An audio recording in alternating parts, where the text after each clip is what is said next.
Достор, бул сабакта сиздер менен ошол элементтерди браузерде же болбосо веб баракчада жайгаштыруунун кандай өзгөчөлүктөрү бар экендигин карап өтмөкчүбүз. Азыр экранда слайдта силер нормалдуу агым жана абсолюттук жайгаштыруу деген эки типтеги жайгаштыруунун түрлөрүн көрүп турасыздар. Бул англис тилинде positioning деп аталат, орусчага которгондо позиционирование деген түшүндүрөт. Анан нормалдуу агым жөнүндө айта кете турган болсок, бул демейки агым, бул башкача айтканда стандарттык түрдөгү агым. Анан ал CSS'те display кош чекит relative деген маанини алат, достор. Эгерде биз аны көрсөтпөсөк деле, ал система тарабынан демейде берилген сыпат болуп эсептелинет. Бул нормалдуу агымдын өзгөчөлүгү төмөндөгүдөй жатат, достор. Элемент кайсы бир агымдын же катардын ичинде деп эсептелинет. Ал кандай десеңиздер, биз элементтерди HTML коддо аныктайбыз да, достор. Биринин артынан бирин аныктап, мисалы H1 элементтин үстүн аныктасак, андан кийин H2, андан кийин параграф деген аныктадык. Анан биз HTML коддо ошол элементтерди кандай аныктаган болсок, алар браузерде ошол аныкталган кезек менен жайгаштырылып көрсөтүлөт экен бизге. Биз ушуну нормалдуу агым дейт экенбиз дагы. Анан мындан айырмаланып, нормалдуу агымдан айырмаланып, абсолюттук жайгаштыруу деген бар экен, достор. Абсолюттук жайгаштырууда position деген сыпат, абсолют деген маанини алат экен. Биз аны CSS'тен эгерде кайсы бир элементти абсолюттук жайгаштырууга алмаштыргыбыз келсе, ошонун жүрүм туруму абсолюттук жайгаштырууга баш исим десек, достор, биз ал элементке position кош чекит абсолют деп стиль менен кайрылышыбыз керек экен.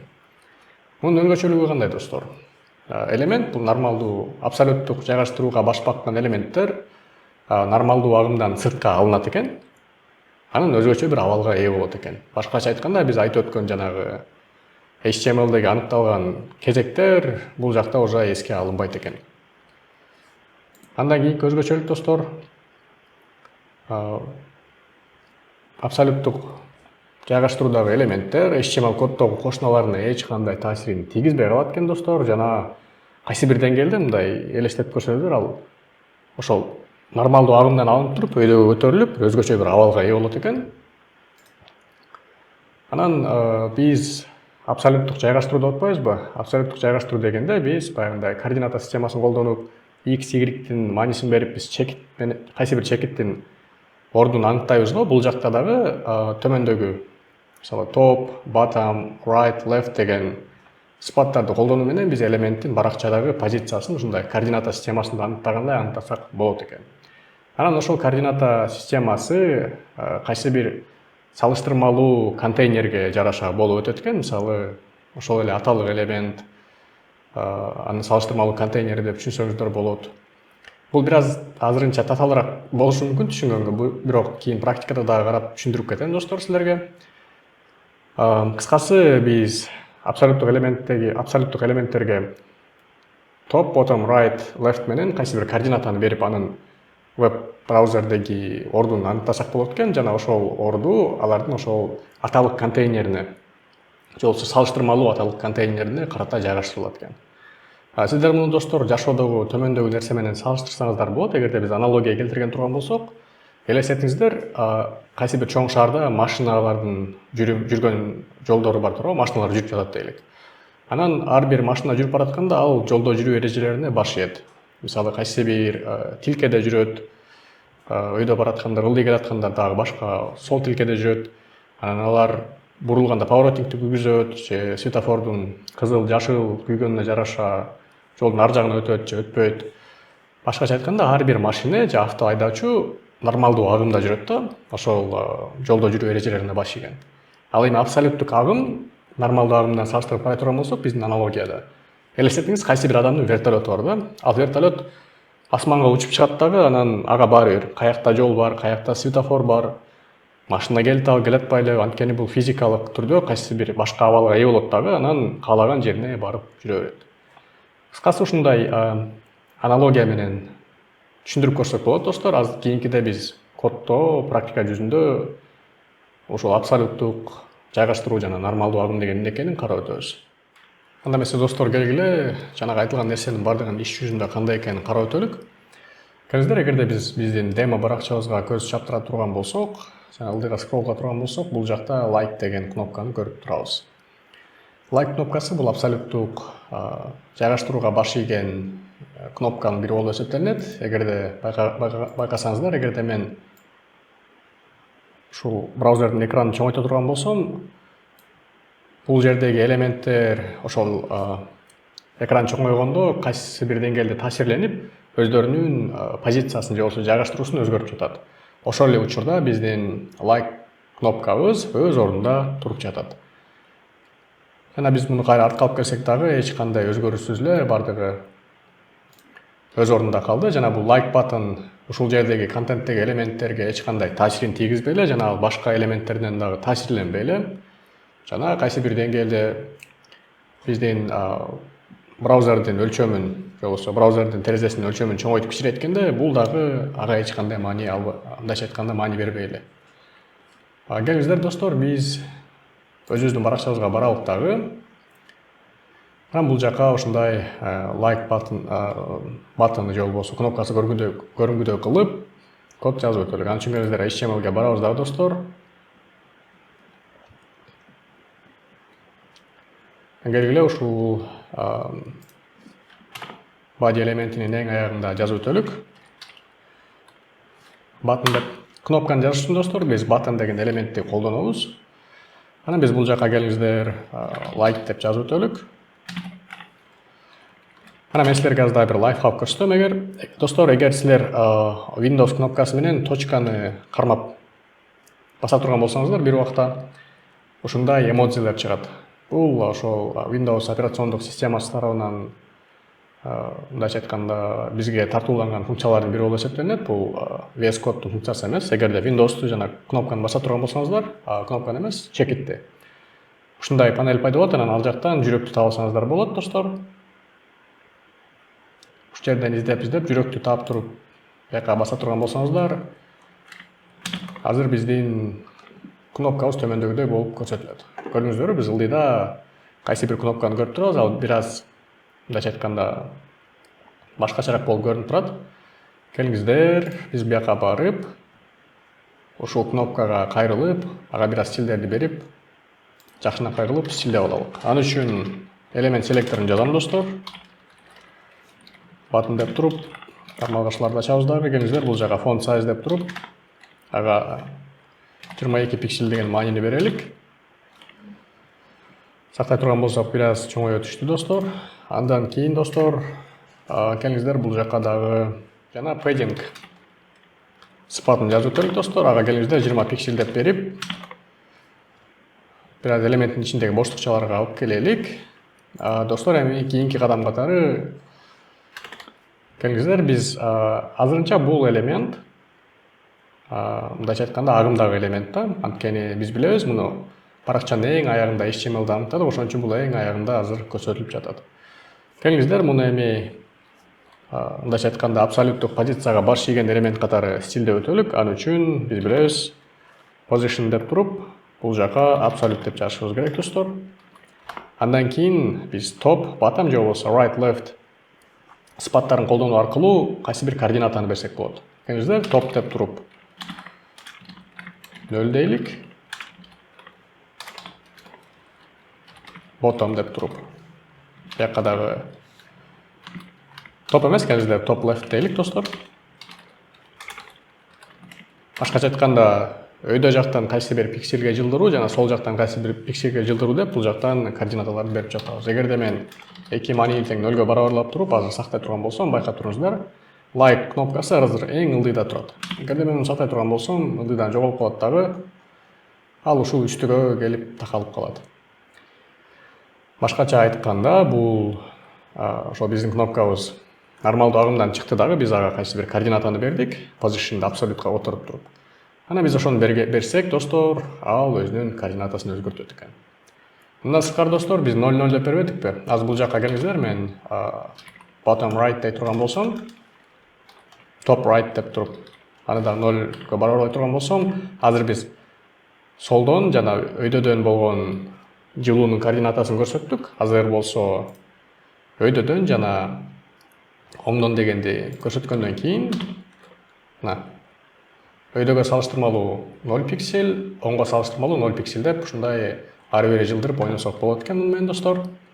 Келиңиздер, кайра left дегенге келтирелик. Бул жакта эң кызык нерсе достор, 0дон башка дагы пиксель түрүндө маанилерди берсек болот. Келиңиздер, эгер бияка 50 пиксель деп бере турган болсок,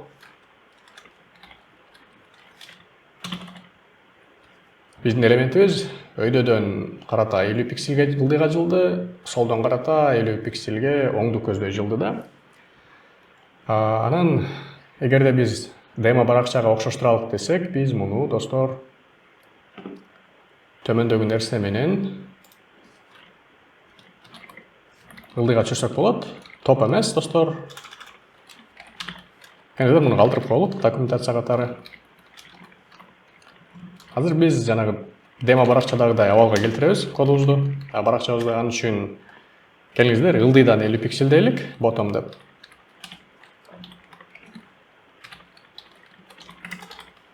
Андан кийин достор, оңдон 50 пиксель дей турган болсок, биздин баракчабыз төмөндөгүдөй абалга келет. Көрдүңүздөрбү, бул ушул браузердин мындайча айтканда ушул азыр көрүнүп турган мындайча айтканда viewport деп коет. Кайсы нерсени көрүп турсаңыздар ошону viewport дейт, же болбосо браузердин терезесине ылайык, ал ылдыйдан 50 пиксель жана оңдон 50 пикселге жылды дагы өзүнүн позициясын ушул жерде кармап калды. Бирок эгерде биз ылдыйга скролл кыла турган болсок достор, ал кайсы бир күлкүлүү бир ситуацияга туш келип, скролл болуп өйдөгө да көтөрүлүп калып атат. Биз буга чейин айтып өткөнбүз достор, биз кайсы бир элементти position absolute кылганда, ал кайсы бир элементке салыштыруу элемент, кайсы бир салыштырмалуу элементке же болбосо салыштырмалуу контейнерге карата өзүнүн позициясын алат деп. Ошондуктан биз кайсы контейнерге жараша өзүнүн позициясын алыш керек дегенди аныктагыбыз келсе, биз ошол button деп аталган кнопканын аталык бир элементине барышыбыз керек дагы, аны биз анын ошол position дегенин relative дегенге кое турган болсок, биздин buttonыбыз ушул координаталар анын аталык элементине жараша позициясын алып баштайт. Бул кандай? Азыр мисалы мен муну ортого скролл кыла турган болсом, бул дагы деле ортодо турат туурабы? Эгерде биз button'дын эң глобалдык аталык элементи болгон body'ге барып туруп, ал жака келиңиздер position relative деп аныктай турган болсок достор, төмөндөгү нерсе болуп өтөт. Биздин ошол like деген кнопкабыз body'деги контентке жараша өзүнүн координатасын алып баштады. Эгерде мен өйдөгө скролл кыла турган болсом, body деген өзү узун да, узун болгон үчүн body'нин аягынан 50 пиксель өйдөгө жана ошол эң аягынан 50 пиксель солду көздөй жылат экен. Муну билип алуу абдан маанилүү. Башкача айтканда, бизде кайсы бир элемент бар абсолюттук позицияда. Эгер аны биз кайсы бир контейнерге салыштырмалуу координата бергибиз келсе достор, ошонун кайсы бир аталык элементине барып, position relative дегенди беришибиз керек экен. Достор, дагы аз маанилүү өзгөртүү бул жакта биз кылып келе турчу. Бизде ошол кнопка бар да, биз муну жөн гана 166-сапта эң аягына body'нин ичине киргизип койдук. Бирок негизи HTML'де кайсы бир элементтерди жазып жатканда структура мындай өзүнүн семантикасына ылайык болуш керек да. Элемент кайсыл жерде жайгашкандыгы анын семантикасына ылайык болуш керек. Ошон үчүн келиңиздер ушул button'ды вырезать кылып туруп, келиңиздер бир ошол header'ге барып, ушул өйдөдөгү жерге сүрөт жана ушул сөздөр жазылып турган жерге баралык дагы. Биздин постубуздун сүрөтүнүн астына келиңиздер ушул кнопканы жазып өтөлүк.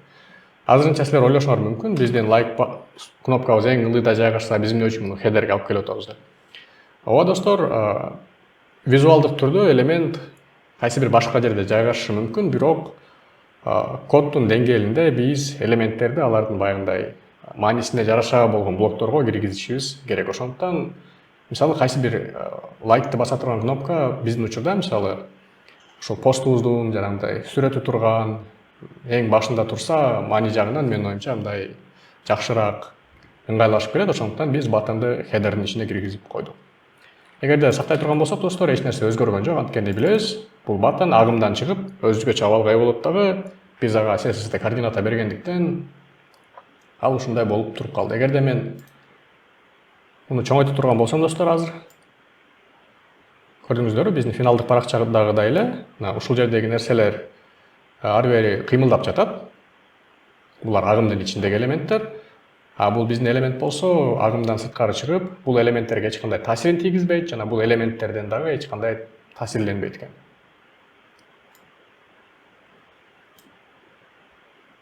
Мындай жылдырып алалык бир аз кеңейтип достор. Анан эң маанилүү нерсе биз азыр инспектордон карай кете турган болсок өзүбүздүн кодубузду төмөндөйдөн нерсени байкасак болот достор. Эгерде мен азыр көрдүңүздөрбү, body'ге алып бара турган болсом, биздин like деген кнопкабыз body'ге карата 50 пикселден оңго жана өйдөгө жылып жатат. Бирок келиңиздер, биз бул жака дагы оңдоп түзө киргизелик. Келиңиздер, биз body'ни салыштырмалуу аталык элемент кылбастан контейнерди аталык элементтин кылалык дагы ошо салыштырмалуу.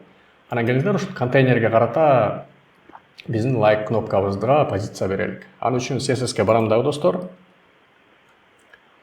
Ушул body'де турган relative дегенди көчүрөм дагы, аны контейнерге алып келе турган болсом, аз кичинекей өзгөрүү болот. Көрдүңүздөрбү, биздин like деген кнопкабыз азыр мындайча айтканда body'ге карата эмес, контейнерге карата позицияланып калды. Эгерде көрдүңүздөрбү, могу сары область, боелуп турган сары область бул body болуп эсептелинет, ал эми ушул көк түстөгү ушул жердеги ичи контейнер болуп эсептелинет, контейнер блогу. Анан биздин like кнопкабыз контейнерге жараша bottom 50 деген инструкциянын айынан 50 пикселге өйдөгө жылды, right 50 дегендин айынан 50 пикселге солго жылды. Ошол контейнер элементине карата. Достор, ушул нерсени аз кененирээк түшүнүш үчүн келиңиздер дагы слайдтарды карап өтөлүк. Элестеткиле достор, бизде HTML коддо контейнер деген div блогубуз бар. Анан биз ага кайрылып, ага position relative деп жана кайсы бир background colorду бердик дейлик. Анан бизде анын кайсы бир туунду элементи бар. Мисалы, L деген класста алган кайсы бир элементи бар дейлик, туунду элементи. Анан биз аны абсолюттук жайгаштырууга баш бактырдык дейлик. Анан бул жакта маанилүү нерсе достор, эгерде биз ошол мурунку азыркы кылып өткөн нерседе көрсөтүлгөндөй эле кайсы бир элемент position абсолют ала турган болсо, анын кайсы бир аталык элементи position relative деген сыпатты аныкташ керек. Анткени position relative деген сыпатты аныктоо менен биз ушул контейнерди, мисалы ушул контейнер классын ушул элементтин салыштырмалуу бир блогун айландырып жатабыз. Ал салыштырмалуу блок эмнени аныктайт? Салыштырмалуу блок биз ушул жерде top left деп көрсөтүп жатпайбызбы? 100 пиксель, 200 пиксель депчи. Ушул top left'тин башталгычы же болбосо алар ошол кайсы жерден башталат дегенди аныктайт да.